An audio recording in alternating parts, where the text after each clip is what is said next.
Good morning, everyone. Myself, Professor Rajendra Ghivari from the Department of Electrical and Electronics Engineering. Today, we'll be looking at Model 2 Single Phase AC Circuit.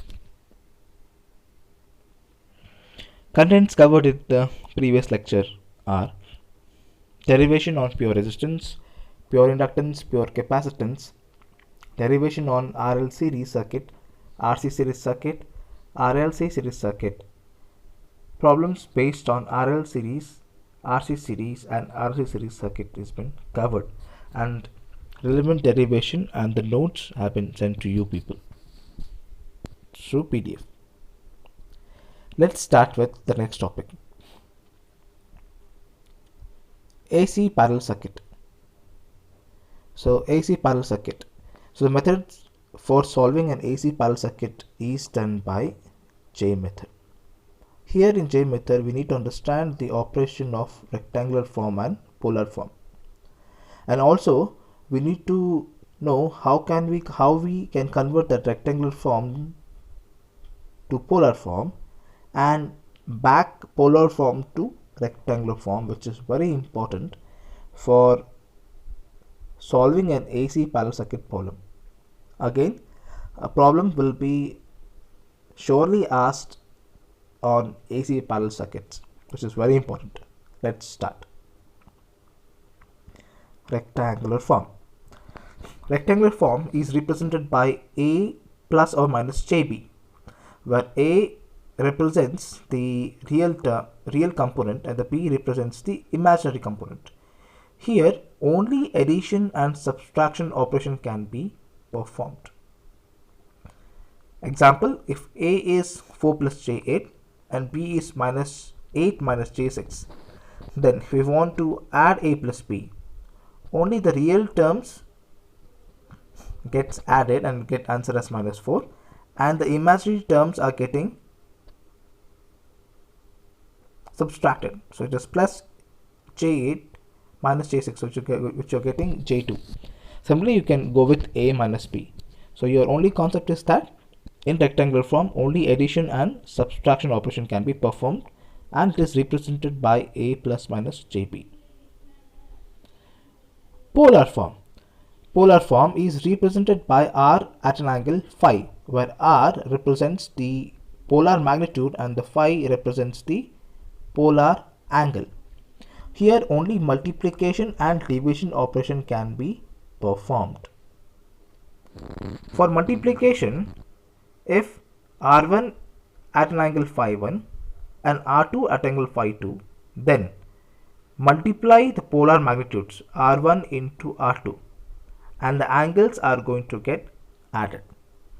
For division, R1 divided by R2 and the angles are getting subtracted. Let's see with the problem. Now let's see how we can convert that polar form to rectangular form manually. Though you can convert that polar form to rectangular form by using a calculator also. So polar form is given by phi at an angle 36.87 degree. I need to convert this back to A plus JB, or I need to convert this back to rectangular form. I may get it in A plus JB or A minus JB, where A is real component, B is imaginary component.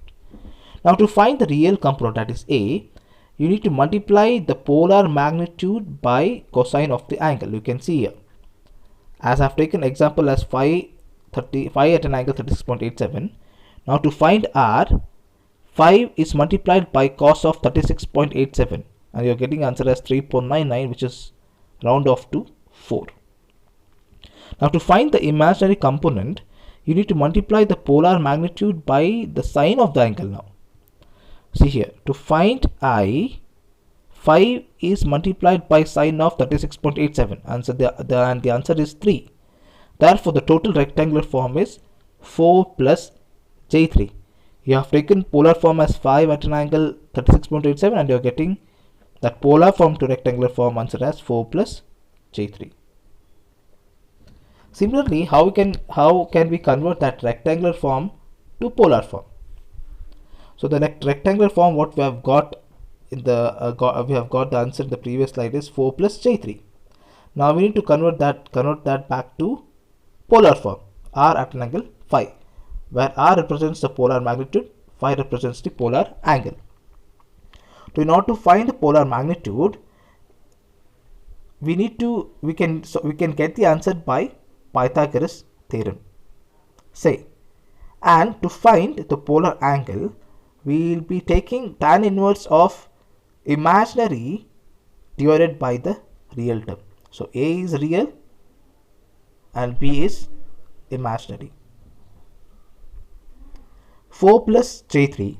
So in order to find the polar magnitude, I need to use Pythagoras theorem.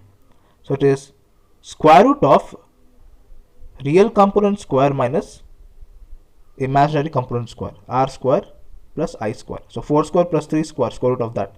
You'll get the answer as 5, which is polar magnitude. So the answer R is 5. To find the polar angle, I need to take tan inverse of imaginary by real, which is tan inverse of 3 by 4. You can see it is 3 by 4, imaginary by real. And the answer is 36.87. Once again, note, we can convert that rectangular to polar and vice versa by fx 100 ms, fx 991 ms, fx 991 es calculator also. And the relevant links have been given at the end of the slides. Let's look at the numerical on AC parallel circuit. A circuit consists of two parallel branches connected in parallel. Okay. The first branch consists of pure resistance of 20 ohm and an inductance of 0.1 Henry. So the very first branch, there are two branches which are connected in parallel. The first branch consists of a resistance of 20 ohm, which is in series with an inductance of 0.1 Henry. And the second branch consists of resistance of 50 ohm and a capacitance of 150 microfarad. So the second branch consists of a resistance of 50 ohm, which is in series with a capacitance of 150 microfarad. Now if the circuit is connected across 230 volt 50 hertz, now this is a parallel circuit, and across this we are connecting a voltage of 230 volt 50 hertz supply, then calculate the total current, power and the power factor. Now in the first branch, the value of L is 0.1 Henry. So the first branch will represent an impedance, that is Z. So the impedance can be combination of resistance and an inductive reactance, that is R plus JXL, or impedance can be a combination of resistance plus capacitive reactance, wherein in AC parallel circuit, but if it is resistance plus capacitive reactance, then I need to take this as R minus JXC. For inductive reactance, I need to take Z is equal to R plus JXL. For capacitive reactance, I have to take R minus JXC. So the impedance is a combination of resistance plus inductive reactance or capacitive reactance. So in the first case, I have resistance and inductance, but I don't have inductive reactance. So the value of L is 0.1 Henry. Now to calculate inductive reactance XL, the formula is 2 pi Fl.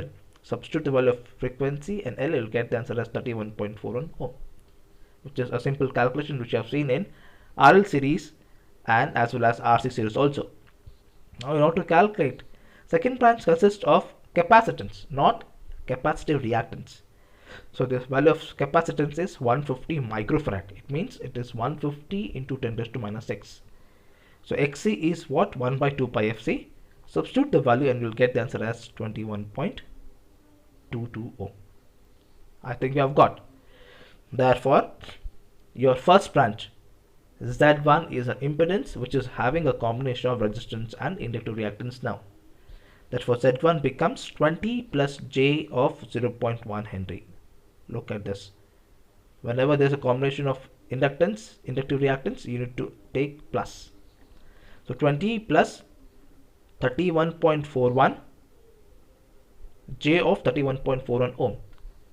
And second branch consists of Z2 is equal to 50 minus J of 21.22 ohm. So here I have written Z120 plus J 31.41 ohm, Z2 50 minus J 30, 50 minus J of 21.22 ohm. Now I need to find the total current. So here these are the two parallel branches, and across this I have connected a voltage of 230 volt. A current is coming out of this and it is getting divided. It is divided into two parallel branches, that is I1 and I2. So in order to find total current, first I need to find the total current. I need to find current in each branches, that is I1 and I2. So formulas which is required, which we have seen already in RL, RC and RLC. E is equal to IZ. E is the RMS voltage, I is the RMS current, Z is the impedance. Power factor is cos phi. Power is given by E into I into cos phi. So by taking this E is equal to IZ, I need to calculate I1 now. So I1 is what? E by Z1. Why I1? I1 is the current which is flowing in first branch, that is Z1. Therefore, E is the total voltage, that is 230, which we have applied across the circuit. And Z1 expression is now 20 plus J 31.41. Now looking at this expression, you can see this. We have a division symbol. It is a division. There is no multiplication. There is no addition and subtraction. We have a division operation now. So division operation comes into picture of polar form only. Now in polar form, wherever you find rectangular, you convert that to polar. So in this, I can find rectangular in denominator. So convert this rectangular to polar. Why? As I said, we have a division operation. So division operation can be performed only in polar. We cannot divide that polar by a rectangular. Okay. So 230 by 37.23. So whenever there is a division operation, 230 is divided by 37.23 and the angles are getting subtracted. And you'll get the answer as 6.17 at an angle 57.51. Similarly, we need to calculate current I2, because the current I2 is flowing in impedance Z2. So E is 230 at an angle 0. Obviously its angle is 0. Z2 is again a rectangular form. Again you need to convert this back to polar. So 230 by 54.31, angle is 0 minus 22, 0 minus of 22.9, and the answer is 4.23 at an angle 22.9. Now I am converting this answer polar form back to rectangular again. I'll tell you why. So I2 answer is 4.23 at an angle 22.9 and the rectangular answer is 3.89 plus J of 1.64. Similarly, we have got the answer for I1 as 6.17 at an angle 57.51, and again we are converting this back to rectangular. Why? Now I need to find the total current, which is I1 plus I2. Here the operation which is used is plus, that is addition. So addition operation can be only used for rectangular form, right? So we cannot add these polar forms together. So obviously we have to convert this polar to rectangular back. So I1 value is 3.31 minus J 5.20 plus 3.89 plus J 1.64, and the answer is 7.2 minus J 3.56. Now again you are going to convert this back to polar. The answer is 8.03 at an angle minus 26.30. The polar form always gives you the exact magnitude and the angle. So the total current I is 8.03 ampere now, and the angle, that the polar angle, is minus 26.30. I hope you have understood. Next, we need to calculate the power factor. So the angle is minus 26.30. Power factor is what? Cos phi. Angle Phi is the power factor angle now. So cos of minus 26.30 is nothing but 0.89. Now power is given by EI cos phi. E is 230, I is 8.03, cos phi is directly 0.89. Again, we don't need to convert or take the value of cos of 0.89. Cos factor, power factor is nothing but cos phi only. 230 into 8.03 into 0.89. So the answer would be 1643.74 watt. So you have calculated I1, you have calculated I2.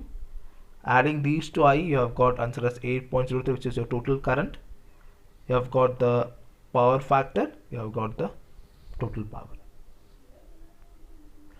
So YouTube links for conversion of rectangular to polar form and vice versa. So these are the 3 links where you can go through the YouTube links where how the rectangle to polar and polar to rectangle has been converted for different calculators. Say for FX 991ES, you can refer this video. For FX 100MS, these two can be referred. And also, the same operation can be performed by using FX 991MS also. Thank you.